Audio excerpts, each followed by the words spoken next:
ஆபத்து காலத்துல அவன் அன்னைக்கு சாமிகிட்ட அந்த பக்தன் தீவிர பக்தன். சென்னையில இருந்து மாசத்துக்கு ஒருக்கா வந்து சாமி கிட்ட ஒரு நாள் 2 நாள் தங்கிட்டு போறவன். குடும்ப பிரச்சனை இப்படித்தான். நீ மாசம் சேர்ந்து சாமியாரை பார்க்க போறிய தெரியல, குடும்பத்தை பார்க்க மாட்டேங்க, நாங்க கஷ்டப்படுறோம்னு நீ சாமியாரே போறன்னு வீட்டுல ஒரே சண்டையாகி அவங்களுக்குள்ள பிரச்சனை வந்துருச்சு. ஏதோ ஒரு இவன் நிறைய சண்டை போட்டதுனால சந்தேகம் வந்துருச்சு இவனுக்கு. சாமி கிட்ட வாரான், சாமி என் வீட்டுல இப்படி பிரச்சனையாவே இருக்கு, சரியில்லை அப்படிங்க. சரிதான் இருக்க கத்தியால ஒரே குத்தா குத்திடுறான் அப்படின்னாரு. அவன் திருப்பி என்னன்னு கூட கேட்கல, வெறும் பரிசேருன்னா போனா பொண்டாட்டி போய் குத்தியே தள்ளிட்டான், குத்தி கொண்டுட்டு போலீஸ் ஸ்டேஷன்ல போய் உட்காந்துட்டான். எதுக்குடா குத்துனா, எங்க சாமி சொன்னாரு நான் குத்துனேன். எந்த சாமி? பழனி பக்கத்துல கணக்கு வீட்டுல இருக்காரு மூட்டை பழனிசாமி. என்கொயரி, அங்க இருந்து போலீஸ் 8 பேர் என்கொயரியில வராங்க. இங்க வந்து அவர்கிட்ட எங்க வீடு என்கொயரி கேட்க 10 நாள் காத்துக்காங்க, பேசவே முடியல. என்னடா பண்றது, எப்படி இந்த கேஸ க்ளோஸ் பண்றது அப்படின்னு இப்படின்னு பம்மி ஒருத்தர் அப்ப இன்ஸ்பெக்டர், இப்ப கமிஷனர் ஆகி ரிட்டையர்டா ஆயிட்டாரு, சுனில்குமார்னு சொல்லி. அப்ப இன்ஸ்பெக்டரா இருந்தாரு. அவர் தான் 10வது நாள் போய் ஐயா அப்படின்னாரு. என்னடா போலீஸ்காரா சொல்லு, அவன் கத்தியால குத்துனா நீ என்கிட்ட கேட்க வந்துட்டியாக்கும், ஏண்டா இப்போ நான் நீ சொன்ன நீ போய் குத்திடுவியாடா, இதுக்கு அங்க இருந்து மெனக்கிட்டு வந்து படுத்து கிடைக்கிய 10 நாளா, போடா குத்துனவன் போய் நான் குத்துனம்னு சொல்லிட்டேன்ல, போய் என்னமோ பண்ணு போ, அங்க இருந்து இங்க வந்து காத்து கிடக்க அப்படின்னதுதான். அவர் 10 நாள் காத்து கிடந்ததுக்கும் அந்த பேசுனதுல இருந்து அவர் குடும்பமே இன்னைக்கு ஐக்கியமாயி போச்சு. 40 வருஷம் ஆச்சு சாமி கிட்ட சரணாகதி அடைஞ்சு. அவர் போய் அந்த கேஸை க்ளோஸ் பண்ணி, பெட்டிஷனை க்ளோஸ் பண்ணிட்டு, அவனுக்கு வந்து மூலக்கோளாறுலாம் இதை பைத்தியத்தை செஞ்சுட்டான்னு சொல்லி எப்பயார க்ளோஸ் பண்ணிட்டு போயிட்டாரு. புரிஞ்சதா? அந்த மாதிரி நீ நான் அந்த சாமி சொன்னாரு போய் களத்துக்கு போட்டுருக்கு, பாத்துக்கிடுவான்.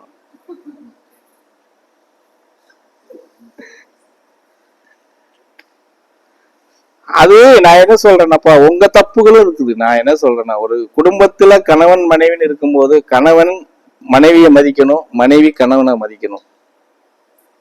2 பேருமே வந்து மதிக்காம நீ பெருசு நான் பெருசுன்னு சொன்னா அது வந்து நல்லறமா இருக்காது, தொந்தரவும் துயரமா தான் இருக்கும். அது இன்னொரு வகையில கணக்கெடுத்து பார்த்தா என்ன பண்றது, அது சாபக்கேடு.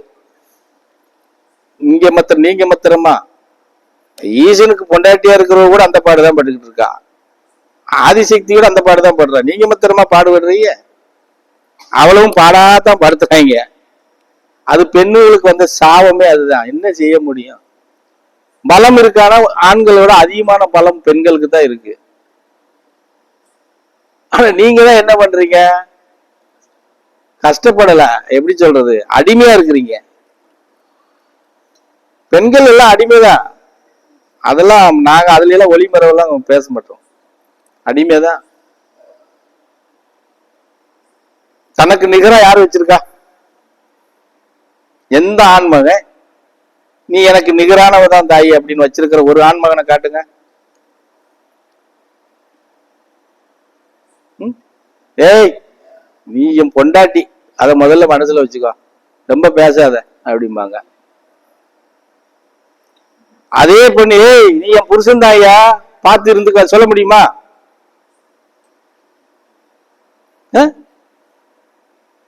சொல்ல முடியுமாமா? அப்படி பாதி இப்படி பாதி இருக்காங்களா?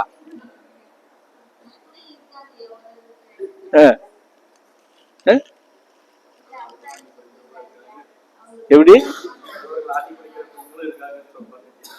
அது ஏதோ ஓரத்துல 1 2 இருக்கும் சாமி, முழுசாலாம் 100க்கு 90% 10% வேணா இருக்கலாம், சரியா? ஆனா 10% அப்படி இருந்தாலும் அதனுடைய நிலைமை வந்து பின்னாடி ரொம்ப பாதிக்கப்படும். அப்படியெல்லாம் அவங்க வந்து ரொம்ப ஆதிக்கம்லாம் செலுத்திட முடியாது. எல்லாத்துலயும் அடாவடியாத்தான் இருந்தாங்க, பணத்துல பெரிய பலமா இருந்தாங்க, அதிகாரத்துல பெரிய பலமா இருந்தாங்க. எப்படி கடைசியில என்னன்னாங்க, 2 காலம் வெட்டி எடுத்துக்கிட்டு தான் கொண்டு போய் மண்ணுக்குள்ள போட்டாங்க. மனுஷன் கூட அள்ளி போடல, சேசிப்பி தான் மண் அள்ளி போட்டுச்சு. அந்த அம்மா இருந்த அதிகாரத்துக்கு அவங்க போய் ஆளுக்கு ஒரு கை மண் அள்ளி போட்டா கூட 10 குழி கள்ளி போடலாம். அவ்வளவு பேர் இருந்தாங்க கட்சிக்காரங்க. கடைசியில சேசிப்பி தான் அள்ளி போட்டு மூடிச்சு. அப்ப அதிகாரம் எங்க போச்சு? பணபலம் எங்க போச்சு? இல்லையா? அதெல்லாம் இது இப்போ இப்படி இருக்கிறாங்க அப்படிங்கிறது சின்னதா இருக்கும். அதுக்கு நான் என்ன சொல்றேன்னா, எப்படி சொல்றது, அதுக்கு என்ன சொல்றது, அதுக்குதான் நிறைய ஜாதகம் பார்ப்பீங்க, ஜோசியம் பார்ப்பீங்க. அதை பொருத்தம் பார்த்து கட்டி வச்சிருக்கணும்ல. பொருத்தம் தப்பா பார்த்து கட்டியிருந்தீங்கன்னா அது அப்படித்தானே இருக்கும். உங்க பாசையில் அப்படித்தானே சொல்லணும் இல்லையா? அதுவும் சரியா பார்க்கணும்ல.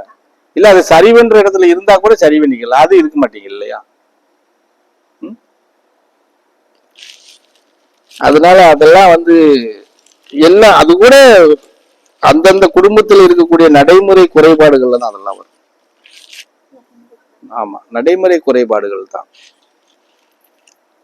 அதை சரி பண்ணிக்கிட்டா எல்லாம் சரியா போயிடும். இப்போ நிறைய சொல்லுவாங்கப்பா, ஒரு பெண் இருக்குன்னா அந்த பெண்ணுக்கு எதிரி யாருன்னா இன்னொரு பெண்ணா தான் இருக்கும். ஒரு பெண்ணை உதாசனப்படுத்துறது யாரா இருக்குன்னா ஒரு பெண்ணா தான் இருக்கும்.